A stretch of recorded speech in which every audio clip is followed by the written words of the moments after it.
Time का जो हमारा अदालती निज़ाम है वो चल रही बरतानवी कवानीन के मुताबिक है। बुनियादी तौर पे आप देखिए कि 1947 में तकसीम हिंद के बाद 2022 तक हमारे यहाँ अभी तक बरतानवी निज़ाम ही चल रहा है। किसी भी नॉन मुस्लिम के नाम के ऊपर परमिट लेती है और शराब का कारोबार करती है।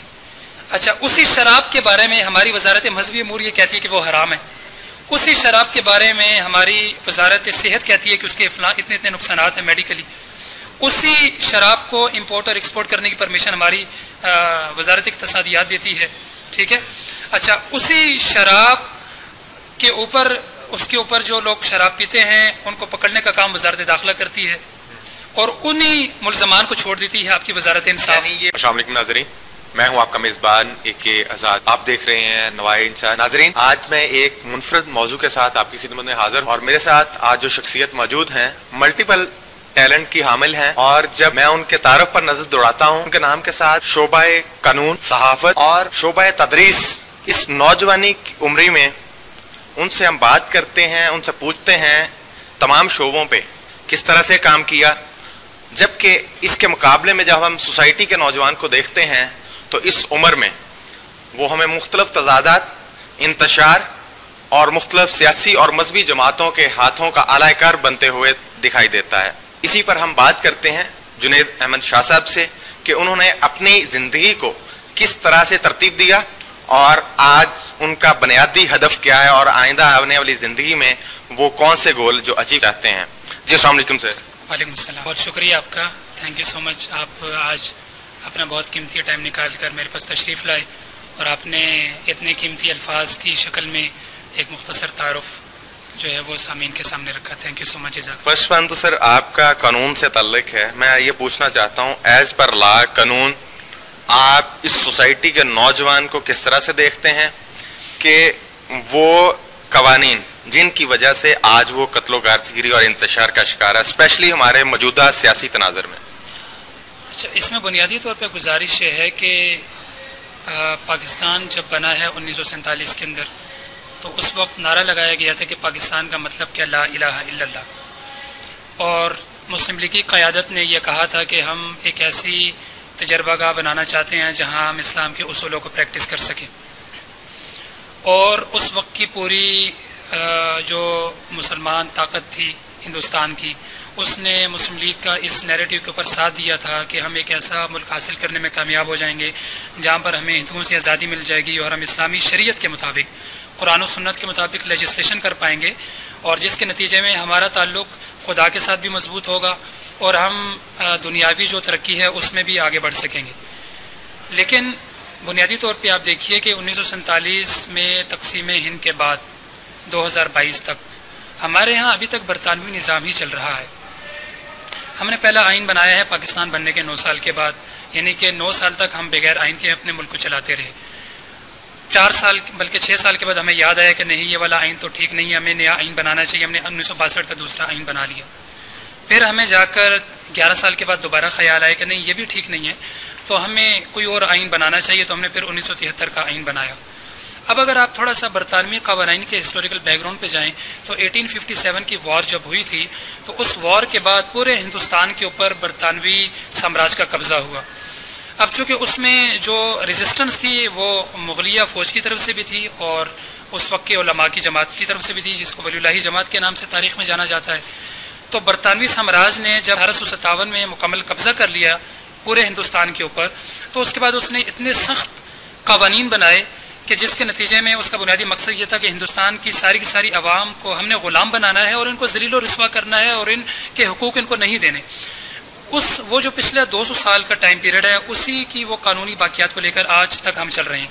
मैं एक आपके सामने मिसाल रखता हूँ कि हमारे इस टाइम का जो LLB का सिलेबस है, अगर आप उसका तजिया करें, आप पूरा सिलेबस उठाएं जो इस टाइम HEC ने डिज़ाइन कर रखा है, आपको उसमें तमाम एक्ट्स और तमाम जो आपके क़वानीन हैं वो बरतानवी साम्राज्य के या बरतानवी दौर की बाक़ियात के तनाजुर में आपको नज़र आएंगे। यानी कि वो सारी की सारी कानून साजी वो है जो 1857 की जंग आज़ादी के बाद हुई। और इस टाइम का जो हमारा अदालती निज़ाम है वो चल रही बरतानवी क़वानीन के मुताबिक है। यानी आप ये कहना चाह रहे हैं दूसरे अल्फाज में, आज जिस अदारे ने इस मुल्क के बड़ों को दावत दी, कहा कि इस प्लेटफॉर्म पे बैठ के हम इस मुल्क के अमन की बात करते हैं। वो अदारे की तारीख ये है कि उनका अपने जो बनाए गए कानून 1857 के हैं। जी जी बिल्कुल, उस टाइम से वो चल रहे हैं और इस टाइम तक हमारी मुक्तदरा ने उन कवानीन को बरकरार रखा हुआ है। अच्छा, इसमें अब शुरू में जब पाकिस्तान बना तो पाकिस्तान बनने के बाद हमने आइन में लिख दिया कि हमारा जो सदर है वज़ीर-ए-आज़म में मुसलमान होगा, सरकारी मज़हब इस्लाम होगा, 3-4 चीज़ें हमने लिख दी। लेकिन उसके नतीजे हमने इतने चोर रास्ते खोल दिए हैं करप्शन के लिए, लाकानूनियत के लिए, कि जिसकी कोई इंतहा नहीं है। मैं एक एग्जाम्पल देता हूँ आपको। आइन पाकिस्तान का आर्टिकल 37 है जो गैर मुस्लिमों को शराब जो है वो बनाने की परमिशन देता है। अच्छा, अब इस आर्टिकल के तहत हमारे यहाँ इस शराब का जो पूरा बिज़नेस चल रहा है उसमें होता यह है कि हमारी शराफी और मुक्तदरा किसी भी नॉन मुस्लिम के नाम के ऊपर परमिट लेती है और शराब का कारोबार करती है। अच्छा, उसी शराब के बारे में हमारी वजारत मजहबी अमूर ये कहती है कि वो हराम है। उसी शराब के बारे में हमारी वजारत सेहत कहती है कि उसके इतने इतने नुकसानात हैं मेडिकली। उसी शराब को इम्पोर्ट और एक्सपोर्ट करने की परमिशन हमारी वजारत इक़्तिसादियात देती है। ठीक है।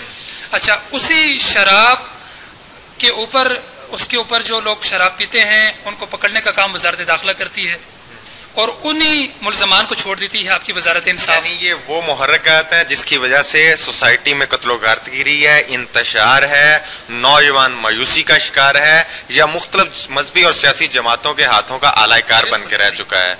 असल में देखें ना, कानूनी तौर पर आपने फ्लॉज छोड़ दिए हैं। ठीक है, जब आपने कानूनी तौर पर सुकम छोड़ दिए हैं तो उसमें अगर आप सही कानून भी बनाएंगे वो रिजल्ट नहीं देगा।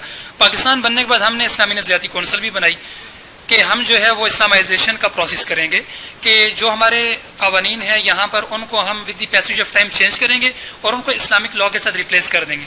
6,500 के करीब इस्लामी नज़रियाती कौंसिल की सिफारिशात इस टाइम हमारी पार्लियामेंट में मौजूद हैं, पेश की जा चुकी हैं। आज तक उन सिफारिशात के ऊपर हमारी कौमी असम्बली ने कोई लेजिस्लेशन नहीं की।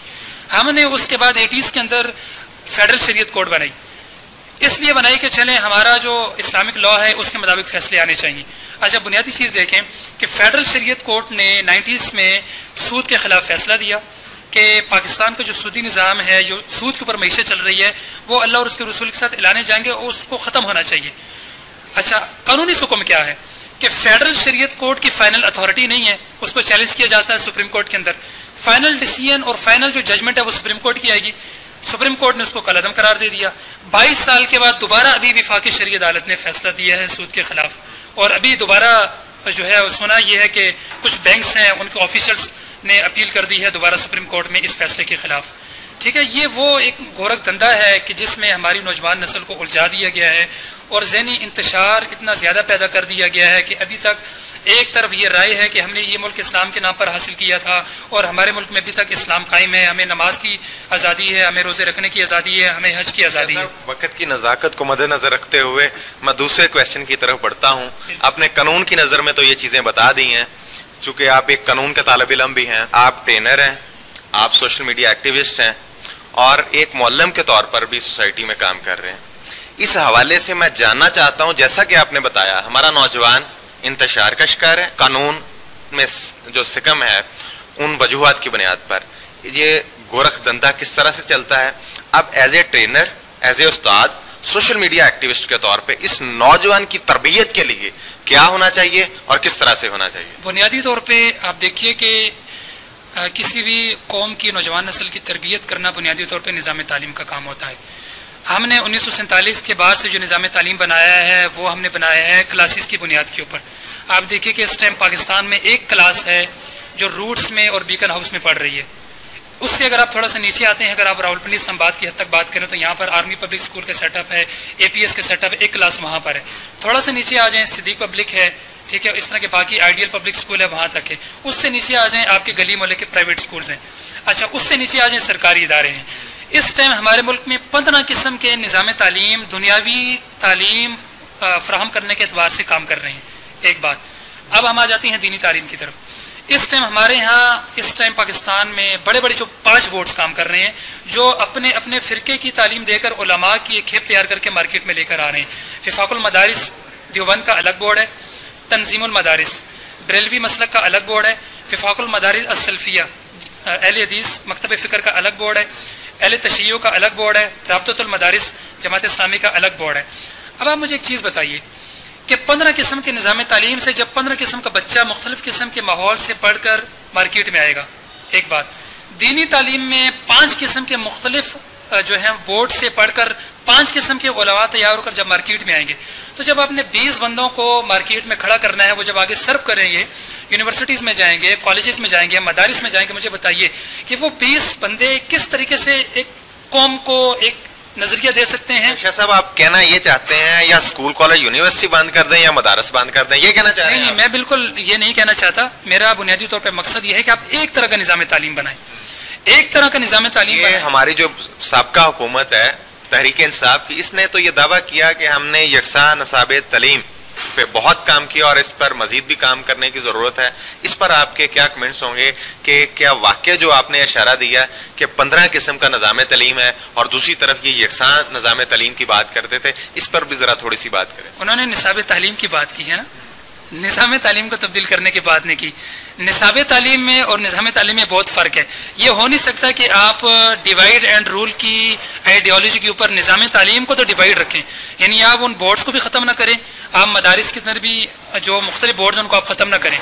उस जो डिवाइडेड एजुकेशनल सिस्टम है उसके अंदर रहते हुए अगर आप निसाब के अंदर थोड़ी बहुत तब्दीली कर देंगे तो उससे क्या फ़र्क पड़ेगा। अगर आप थोड़ा सा हिस्ट्री के अंदर जाएँ, हमारा जो दौरे उरूज रहा हिंदुस्तान के अंदर, सब कॉन्टिनेंट के अंदर 800 साल का टाइम पीरियड है। आप देखिए कि एक एग्जाम्पल मैं आपके सामने रखता हूँ।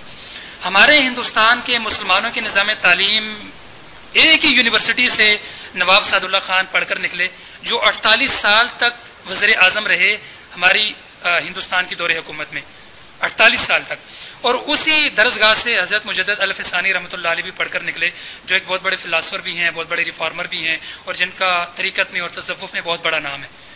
तो यकसा निज़ाम तालीम का मतलब ये होता है कि आप मैट्रिक लेवल तक, जिस दौर की आप बात कर रहे हैं उस दौर में तो हम पर बड़ी तनकीद हुई है कि कहा जाता है कमर्शियल चलते रहे हमारे बड़े बड़े मीडिया हाउसेस पे। वो कहा करते थे कि जब यूरोप यूनिवर्सिटी बना रहा था तो हमारे हुक्मरान यहाँ पर ताजमहल बना रहे थे। तो आप क्या कहेंगे? इसमें आप बुनियादी चीज़ देखें कि अगर ऑक्सफोर्ड बन रही थी यूके के अंदर और हमारे यहाँ अगर अयाशी हो रही थी ताजमहल बनाकर, सवाल ये है कि ताजमहल बगैर प्रोफेशनल्स के, बगैर ट्रेनर्स के, बगैर तालीम के बन सकता है? आप आज अगर 3-4 मंजिल की बिल्डिंग बनाना चाहते हैं, आर्किटेक्चर से पूरा डिज़ाइन तैयार करवाएंगे, आर्किटेक्चर वो होगा जिसने बाकायदा इंजीनियरिंग तक तालीम ली है, MS की है, PhD की है, इंटर्नशिप की है, 8, 10, 12, 20 साल का तजर्बा लिया है। देन आप उसको इस पोजीशन पे लेकर आते हैं कि वो आपकी किसी भी बिल्डिंग का स्ट्रक्चर और उसका डिज़ाइन तैयार कर सके। नंबर 1, अगर डिज़ाइन जब तैयार हो जाता है उसके बाद आप पूरी सिविल इंजीनियरिंग का सेटअप उसमें लॉन्च करते हैं। उसमें आपका सिविल इंजीनियर भी आता है पूरी टीम लेकर, उसमें ठेकेदार भी आता है, उसमें लेबर भी आती है, उसमें कॉस्ट भी लगती है, यानी कि सिविल इंजीनियर का पूरा सेटअप उसमें इन्वॉल्व हो जाता है। आपको क्या लगता है कि ताजमहल जब बना उसमें क्या केमिस्ट्री के रूल्स इन्वॉल्व नहीं थे? क्या उसमें फिजिक्स के रूल्स को इम्प्लीमेंट नहीं किया गया? क्या उसमें सिविल इंजीनियरिंग इम्प्लीमेंट नहीं थी? तो अगर उस टाइम सिविल इंजीनियरिंग और आर्किटेक्चरिंग और डिज़ाइनिंग और केमिस्ट्री और फिजिक्स के उलूम अगर इन्वॉल्व थे तो सवाल ये पैदा होता है कि ये उलूम वहाँ अगर पढ़ाए जाते थे तो तभी तो इन्वॉल्व थे ना। फिर हमारा नौजवान इससे क्यों वाकिफ नहीं है? वो कौन से मुहर्रकात हैं कि नौजवान को इन चीज़ों का इल्म ही नहीं कि वो अपने अबा को खुद गाली देने पे उतर आया? असल में देखिए, बुनियादी तौर पर एक बात तो ये है कि हमारे यहाँ तारीख का जो सिलेबस डिज़ाइन किया गया है HSC की तरफ से, वो ऐसा ही सिलेबस है जो हमारे लॉ का डिज़ाइन किया गया है। हमारे लॉ में जो हम लॉ पढ़ते हैं या LLB का कोर्स पढ़ते हैं, हम इम्प्रेस होते हैं बरतानवी कवानीन से। हमारे जो इंग्लिश लिटरेचर का स्टूडेंट है, इंग्लिश लिंग्विस्टिक का स्टूडेंट है, वो मरूब होता है अंग्रेज़ों की ज़ुबान से, और इंग्लिश लिंग्विस्टिक और लिटरेचर के ज़रिए वो अपनी सिविलाइजेशन, अपने नॉवेल्स और अपने तमाम ऑथर्स का इंट्रोडक्शन भी हमारे स्टूडेंट्स के बच्चों के दिमाग में डाल देते हैं। आप अगर हिस्ट्री का सिलेबस उठाएं, हमें सारी की सारी हिस्ट्री अमेरिकन पढ़ाई जाती है, ब्रिटिश पढ़ाई जाती है। हमारी जो मुस्लिम हिस्ट्री है उसके हवाले से हमें कन्फ्यूज़ कर दिया जाता है कि आप तो लड़ते रहे, मारते रहे, आपके यहाँ तो बादशाही निज़ाम था, आपके यहाँ तो कोई सेटअप था ही नहीं, आपके यहाँ तो हमेशा जंगें चलती रहीं। ठीक है। दूसरी तरफ जो असल सबसे बड़ा प्रॉब्लम है वो ये है कि तारीख के कंटेंट के ऊपर इस टाइम हमारा मीडिया जो प्रोग्रामात कर रहा है उसमें भी जो हमें एक नैरेटिव दिया जा रहा है वो यही दिया जा रहा है कि हमारे यहाँ मुसलमान लड़ते रहे और कत्ल व गारत गिरी करते रहे। ठीक है, तस्वीर का एक रुख दिखाया जाता है। आपको मैंने एग्जांपल दी ना, ये बहुत बड़ी मिसकॉन्सेप्शन हमारी हिस्ट्री के हवाले से जो ये है कि ऑक्सफोर्ड वहाँ बनी, ताजमहल यहाँ बनता रहा। अब ये तस्वीर का एक रुख आपने दिखाया ना, अगर आप सोचने की दावत दें, इसके ऊपर सवाल खड़ा कर दें कि ताजमहल बगैर उलूम के बन ही नहीं सकता, तो तस्वीर आपकी क्लियर हो जाएगी। इसी जवाब के ऊपर आपके लिए तहकीक का मैदान खुलेगा। मिसाल के तौर पर आप अगर स्टूडेंट का ये नैरेटिव बना देते हैं कि ताजमहल में ये उलूम इन्वॉल्व थे, वो फिर ज़रूर रिसर्च की तरफ जाएगा। वो देखेगा कि पूरे सब कॉन्टिनेंट के अंदर उस टाइम मदारिस कितने थे, मसाजिद कितनी थी, मकातिब कितने थे, जामियात कितनी थी, कॉलेजेस कितने थे, लिटरेसी रेट क्या था। जब वो रिसर्च की तरफ जाएगा, तहकीक की तरफ जाएगा, तो फिर उसके सामने तस्वीर का सही रुख आएगा और वो सही नताइज तक पहुँचने की ज़रूर कोशिश करेगा। मैं पर्सनली ये समझता हूँ कि हमारी यूथ को सवाल कायम करना चाहिए, उसको आंखें बंद करके मीडिया के नैरेटिव के ऊपर और अपनी निसाबी किताब कुतुब के ऊपर यकीन इस टाइम बिल्कुल नहीं करना चाहिए। अगर उसके ज़हन में सवाल आता है, वो सवाल उठाए, वो सवाल करे, और जब तक उसको सवाल का सही जवाब नहीं मिलता, उसको रिसर्च की तरफ, तहकीक की तरफ, जस्तुजू की तरफ हमें दिमाग को लगाना चाहिए और कोशिश करनी चाहिए कि वो सही जो नताइज हैं उसको अखज़ करे और सही मालूमात तक पहुँचने की कोशिश करे। वक्त की नज़ाकत को मद्देनज़र रखते हुए इस वादे के साथ कि हम दोबारा भी शाह साहब को तकलीफ देंगे और तालीम व तदरीस के इस काम को जारी रखेंगे। नाज़रीन, जैसा कि शाह साहब ने कहा, नौजवान को चाहिए वो अपनी इल्म की जस्तजू को तारीखी पस मंज़र में आगे बढ़ाए ताकि ये सोसाइटी आगे बढ़ सके और इल्म का जो हकीकी पहलू है वो हमारे सामने आश्कार हो सके। इसी के साथ मुझे अपने मेज़बान AK आज़ाद को इजाज़त दीजिए। देखते रहिए नवाए इंसान। अल्लाह हाफिज़।